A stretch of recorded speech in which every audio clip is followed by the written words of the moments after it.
A second-generation Boone County, Indiana farmer now driving Indiana's $35 billion ag economy forward. Don Lamb on farming technology. So much is done now with GPS. So much is done now with variable rate technology, putting the right seed on the right, not just the right field, but the right soil type of that field. On ag innovation. Really, the ag bioscience world and production agriculture is a lot like a basketball drill where you go down the court passing that ball back and forth between the two of you, and one of you is going to get the layup at the end. And Don Lamb's vision for Indiana's global footprint in agriculture, especially in countries like Cuba. Cuba's 90 miles off our coast with 11 million people that, to be honest with you, are really pretty hungry. Yeah. They do not have a lot of food in Cuba, and so they need a lot of things, and there's an opportunity there. Get to know Indiana State Agriculture Department Director Don Lamb, the man leading the 9th largest farming state in the nation, on this edition of the Business and Beyond podcast.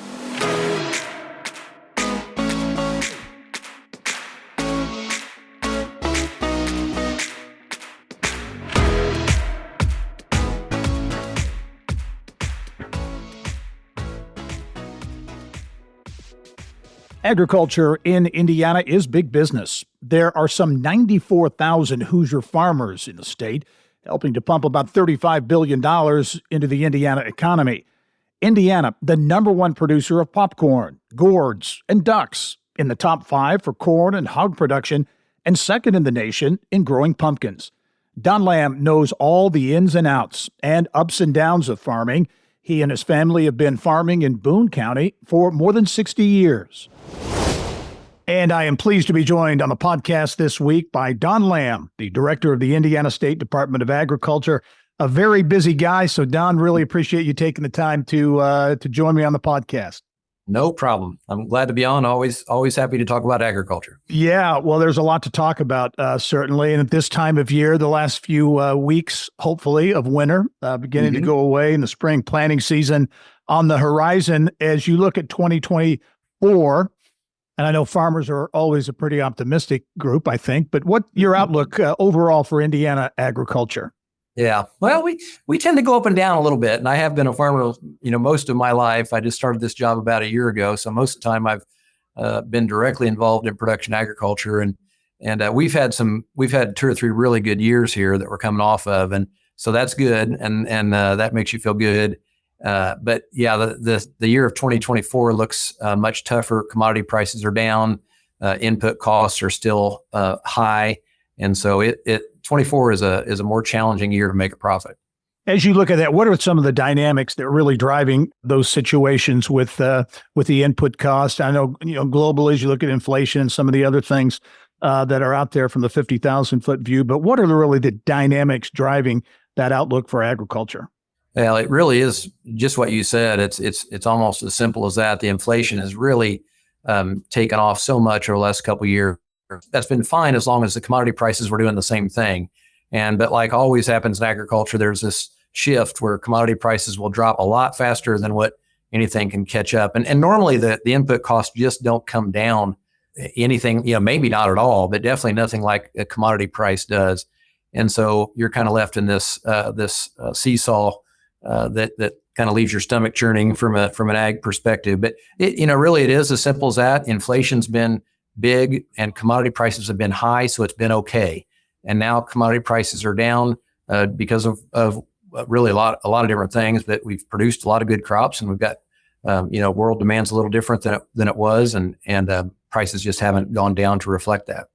Yeah, Don, as you look overall at Indiana agriculture, what are some of the other challenges? I know all industries face challenges with workforce, with getting skilled labor, that kind of thing. How big of an impact or how big of an issue is that for Indiana agriculture? It is a big impact. When you think about the industries, especially like a dairy or a poultry industry, where we can use a lot of labor, and you might have an H-2A program that's a seasonal labor issue, but those industries aren't seasonal. And so, instead of bringing in seasonal labor to harvest watermelons in Knox County, like they do, they really, those industries need people year round. So some of the programs just don't fit. So yes, we need labor, and yes, it's hard to get it year round. Talk about, again, from a kind of a snapshot of Indiana agriculture. I think those who don't necessarily follow or are connected to agriculture may not know the size and scope. And you mentioned dairy, and I think that's an interesting one because Indiana is a pretty strong dairy state, right? It is. And it's kind of a surprising industry.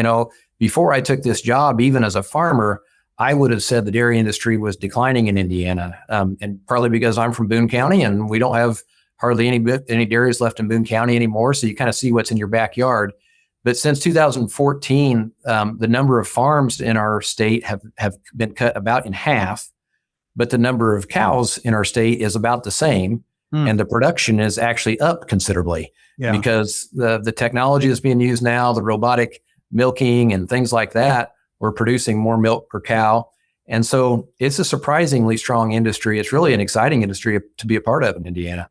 Yeah, you mentioned technology, and obviously that continues to be such an important part of the ag space. Talk about technology, and I know we're doing a big piece on the show this week on internet connectivity in Indiana and where that's at, and that's got to be a very important issue for farms in rural Indiana.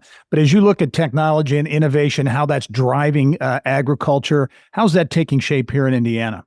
Well, it's taken shape in almost every sector of the farm economy, no doubt. And part of that is labor driven. Part of that's because, I talked about labor from a standpoint of maybe more immigrant type labor, but we also need labor that's highly skilled as well. And it's still somewhat hard to come by. So really, because that labor issue, technology has really taken off in so many different areas. But, on our farm in Boone County, I'm a row crop farmer. But so much is done now with GPS, so much is done now with variable rate technology, putting the right seed on the right, not just the right field, but the right soil type of that field and things that change as you go across the field. And so the efficiencies that technology has allowed has been so great. And that's made it really an exciting time to be a part of agriculture. Well, you talk about efficiency, probably no sector of the economy has maybe been more efficient over the years than farmers than agriculture. Mm-hmm. Talk about maybe even since you've been in how technology has impacted efficiency in what you do. Well, when you think about things like our seed technology is really great, but it's also really expensive.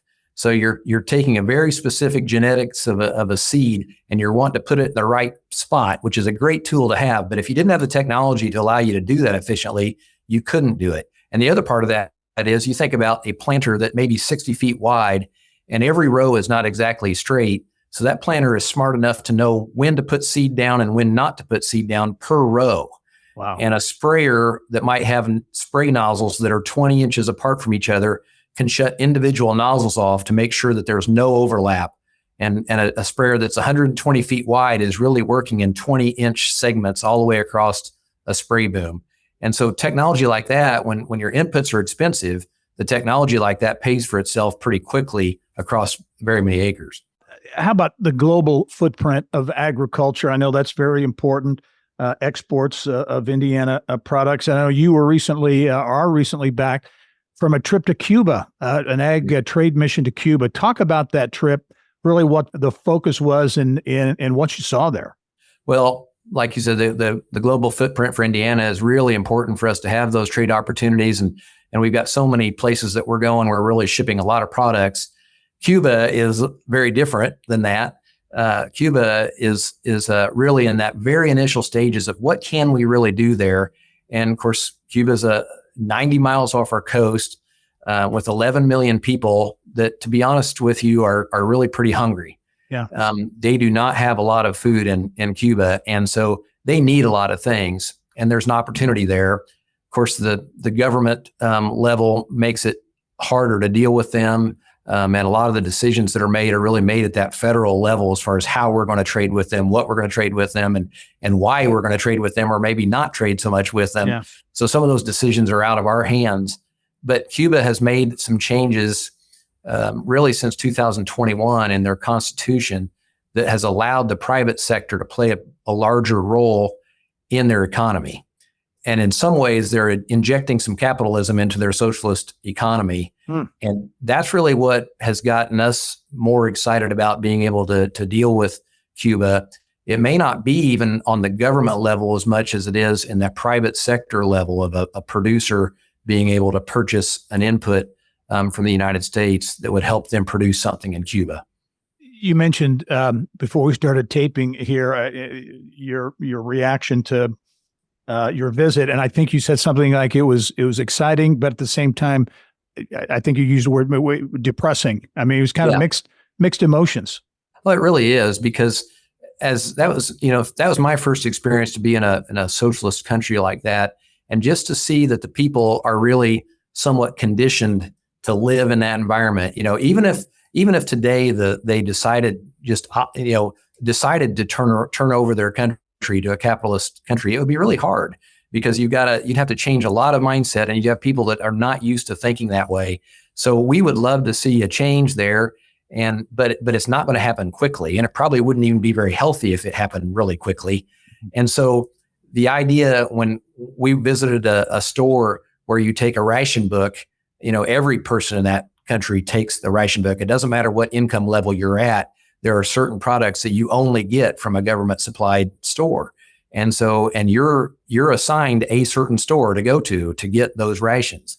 And we Americans don't, we don't want to be told what to do. We don't want to be told what to drive. We don't want to, we're very independent. So the idea that the people there are very used to that system where here's how you get your food and here's how it works is just such a tough thing to see. And in general, the people are somewhat content where they're at and what's happening. But you also know that, the ration right now for eggs is 5 eggs per person per month. Wow. So we think, when you talk about being kind of discouraging, when we think about the way we're able to live here and what we're able to do, and then what if we were limited to 5 eggs per month? It's a life changer, and they just live a different lifestyle than we're blessed to live right here. Yeah. What's your feeling?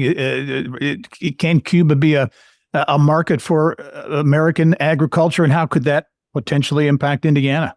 I think it definitely could be. I think there's a lot of potential there, and it's going to have to come again more from that federal level. There's going to have to be some changes made, and again, kind of sadly, I would say right now their economy is failing, and so something's going to change. Something is going to have to change. Either the people will at some point revolt in some way, or there will be some change, and that's why that optimism of when they in 21 when they were willing to change their constitution to allow that private sector to play a bigger part of their economy, that's a pretty optimistic move of, okay, there's some willingness to do something different because they need to. So what might be the next step, and what might be the step after that? It won't be quick, but there are opportunities in the future. As you look at that broader global ag footprint for the state of Indiana, I think it was the Indiana Soybean Alliance was recently in Indonesia, looking at opportunities there. But you look at, the ducks we export from here all over the globe, from Maple Leaf Farms up in northern Indiana. So many examples you can point to. How important is global ag trade, and where do you see the kind of the political issues, global issues? How do you see that impacting that situation? Well, it's really, really big. You're right. I'm proud of the fact that Indiana's in the top 5 in a lot of different things. Agriculturally, I'm a popcorn producer, and we're number 1 in popcorn. We out in Nebraska this year. We're always competing against Nebraska to be number 1, and so there's that friendly competition that goes on between states, and Indiana's really good at the export market. But the reason that it's so important is just because we produce well, because of how much we can produce of these different products. We need those markets. We cannot use them all up domestically. So, we need those foreign markets, and thankfully, there's people around the world that need the products, and it works out well that way. But as far as the things right now in the world economy are very interesting. The Russia-Ukraine war is really impacting the way we look at things. That's a huge breadbasket, really, that produced a lot of wheat, especially, so what's that going to look like in the future? Who's going to control that market? There's things like that are really unknown. So we really kind of had the shift when that war started. It really affected the markets. Now I feel like we're kind of in a holding pattern. Okay, we kind of know what we've got for right now. What's the future look like? And we don't really know that yet. Much more with Don Lamb, the director of the Indiana State Department of Agriculture. When we return, we'll take a sneak peek at the future of agriculture and a lot more when the Business and Beyond podcast returns.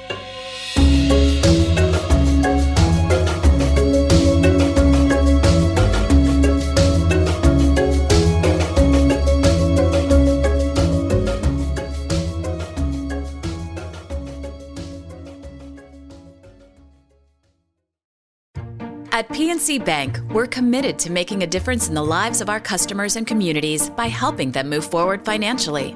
As a Main Street bank, we try to do right by our customers with every encounter. Our local teams offer personalized financial advice to help guide you in making the best decision. We're proud to be part of your community. PNC Bank. See how we can make a difference for you at pnc.com. Copyright 2022, the PNC Financial Services Group, Inc., all rights reserved. And welcome back to the Business and Beyond podcast presented by PNC. My guest this week is Don Lamb. Don is the director of the Indiana State Department of Agriculture. And Don, you've been in your role as ISDA director coming up on exactly 1 year. So in that year, what have you learned? Has there been anything that surprised you? What are some of the big focus areas you've been really concentrating on? Well, I don't know if this would have surprised me, but one thing I've really learned is to really, really appreciate agriculture. And, you'd think I've been a farmer my whole life, I would do that. But there's something about being able to step away from a farm and be able to look back at it, from a 30,000 foot level. And my brother and his boys, and I've got a daughter that are still involved in that farm. So I'm connected to it daily, at least by a phone call. And the decisions that farmers make every day and the amount of work they go through and just the liability that they carry. If you're in the middle of it, you can't appreciate it well enough. But when you can step out of it and look back at what happens in Indiana agriculture, it just makes you really, really appreciate farmers. I've kind of heard that my whole life from, I appreciate what you do. I appreciate you raising food and all that. And you kind of get it as a farmer, but you don't really understand it until you can see it from the outside. So that's been one big thing. And then the other thing I would say, along those same lines, the people that I get to work with daily now, when I think about the corn and soybean folks and the poultry folks and the pork folks and the Farm Bureau and just the ag community, most of those people have an ag background, and it's not just a job; it's a love for the industry, and most of them will go way above and beyond to do their job well. So I just, again, it shouldn't be a surprise, but the agriculture economy in Indiana is an incredible industry to be a part of. Yeah. And I've always said, I look at farmers as kind of the ultimate entrepreneurs. I mean, they're risk takers, they're innovators. They do all these things, things out of their control. They can't control the weather. It's a challenging business, but as you, I think, said, and you live, it's one that people really have a passion for who are in it. No doubt. And for the most part, we're just really thankful to be in it, as farmers too. We take a lot of liability. There's a lot of risk. But man, it's a good life, and it's a great way to raise a family, and been really, really fortunate to be a part of that. How about the ag industry overall in the state of Indiana? A lot of focus on innovation and ag bioscience, and you've got Agronovus Indiana, which is a group, of course, really spearheading a lot of that. As you look at the ag industry and the ability to get young people interested in agriculture as a career, I know part of the challenge, part of the opportunity, I guess you could say, is the fact that agriculture has so many different areas you can get into. Talk a little bit about that and the ability to recruit young people to get interested in the industry. Well, first I'd say, Mitch Frazier at Agronovus is a really good friend. We meet regularly, and I talk with him a lot. And we've used the story of, really at the ag bioscience world and production agriculture is a lot like a basketball drill where you go down the court passing that ball back and forth between the two of you, and one of you is going to get the layup at the end. But you're a lot faster passing that ball than you are dribbling it yourself. Right. And we've really, you kind of relate that whole idea of what the ag bioscience world does with production agriculture that way. Neither one of you could do it without the other. The ag bioscience world needs production agriculture, and that's what they're producing products for. And we can be very efficient, like I was talking earlier, with our seeds and our technology because of that world of technology that's available to us.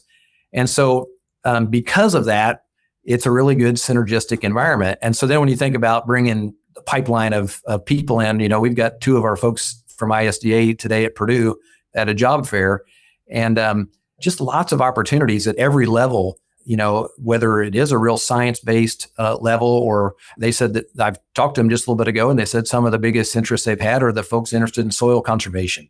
So, half of our people in the State Department of Agriculture are soil conservationists. That's a huge thing in our state.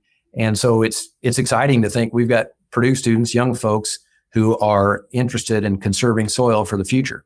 As you look at the potential, the ag industry, beyond traditional production farmers into some of these other areas, and you look at the assets here, the companies like Beck's and others, and Purdue University, obviously, and so many multiple colleges, launching ag and ag-related programs. It seems there's a lot of momentum behind that, and the pieces are here for some really cool stuff from an economic impact. Is that an accurate assessment? That is so accurate. We have got such a great environment here because of the resources we have available to us. When you think about Elanco Animal Health, it's the second largest animal health company in the world, and we've got Corteva, largest U.S.-based ag company in the country, and a huge player in the world. And then you've got a Beck's that's a family-owned business, but boy, it's not a small business. It's a very large family-owned business with some great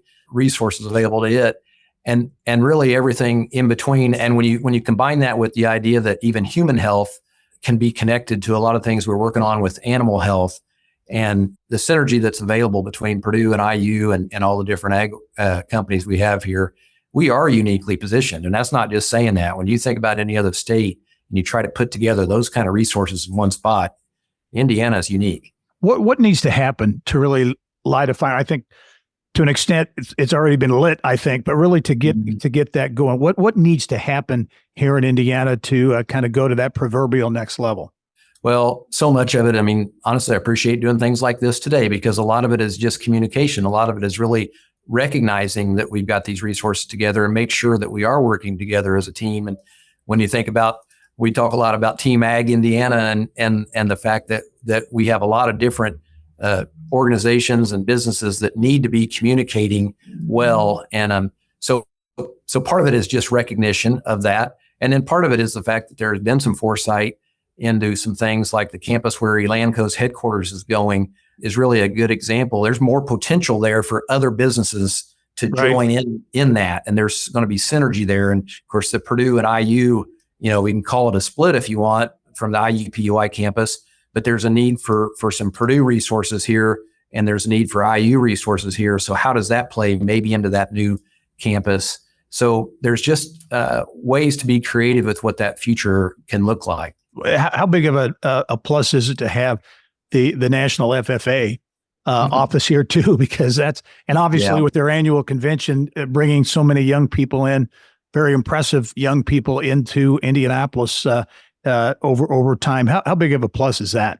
Well, it's big. And, personally, when I was at Lebanon High School in the mid 80s, there was no FFA program there, which is kind of interesting because after I left, there became an FFA program because FFA evolved to this place where it wasn't just farmers. It's everything to do with the ag bioscience economy and agriculture in general. And so I've watched that transition take place. And so for me to sit here on One North Capitol and look out and see, 70,000 Blue Jackets when they're here for that convention and hear nothing but positive comments, nothing but good things about the future of agriculture because of what those students represent. It's not just that they're in a really great industry. They're able to tell a story to the people who are in the non-farm world. And it's just it's a great opportunity for them to be right here.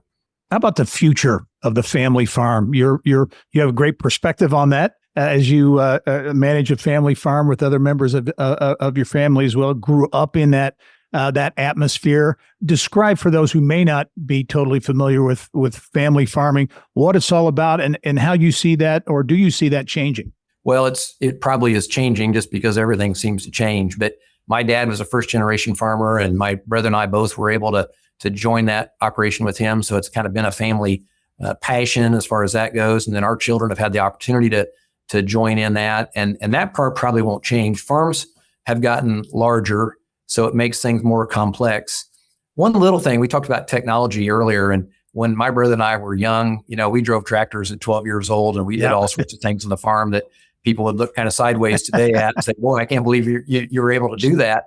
And that is one thing that has changed because of the technology, because of the size of the equipment and things like that. The young people aren't starting as young as we used to.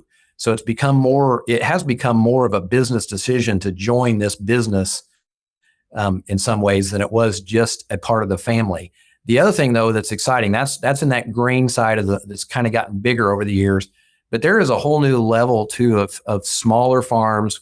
Our Indiana Grown members are people that, go to farmers markets and sell produce direct to retailers. And there's a lot of people raising meat that's being processed locally now. And we're really trying to get more of that done since COVID and since we kind of had a scare of where's our meat going to come from. And so there's kind of been a resurgence of that local effort in that way. And that's exciting because that's opened up a whole new layer of family farm businesses that can happen. It doesn't have to just be big agriculture the way that some people look at it. There's also small family farms that are able to grow and be a part of the economy. Yeah, you talk about Indiana Grown. That's a good one I had forgotten about, but I think that's a very impactful program. And agritourism and not only smaller farms, but smaller communities, really able to connect with something that can help their economy, their local economies. Talk about the Indiana Grown initiative, how that's going, where you see that going. Yeah, it's going great. Carolyn Patrick leads that effort for us here at ISDA, and really, it's just a way that people can join it. It's almost like joining a club. We're going to join this resource club that helps train them in some things they might need to know as a small business. We'll have a symposium coming up here in March where the people that are members come together and share ideas. So in a lot of ways, it just kind of shares that synergy and does some advertising for them.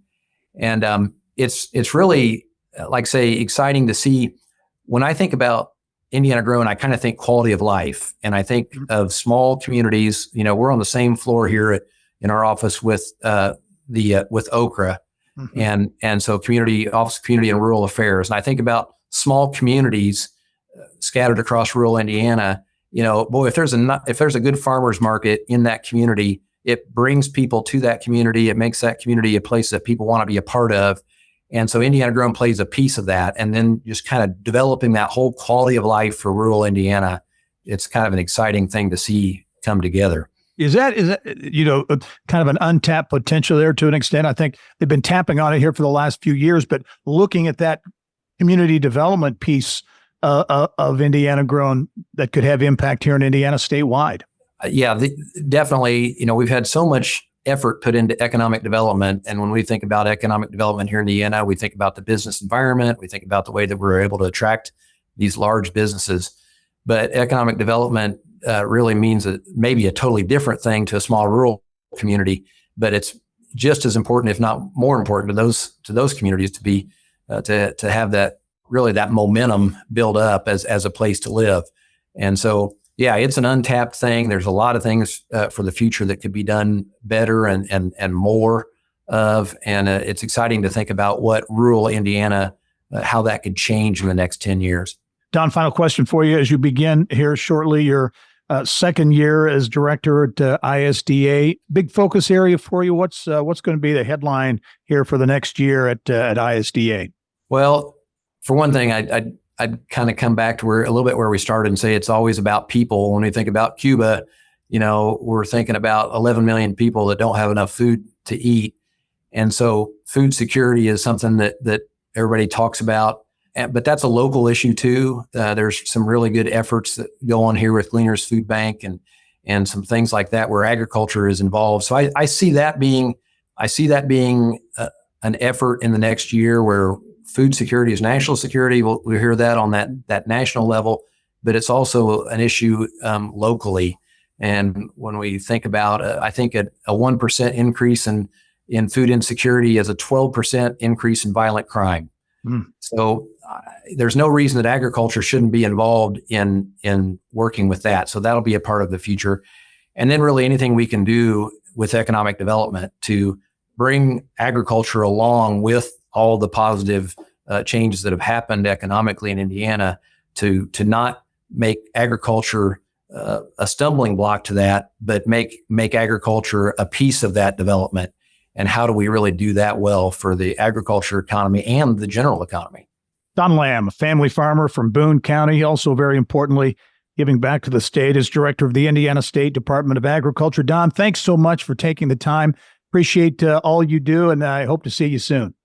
Thank you very much. I appreciate it. And thank you for joining us on this episode of the Business and Beyond podcast presented by PNC. It's a weekly conversation with achievers in business, sports, entertainment, and beyond. And you can download all of our episodes and get Indiana business news 24/7. All you have to do is go to InsideIndianaBusiness.com. I'm Gary Dick. Thanks for joining us. We'll see you next time.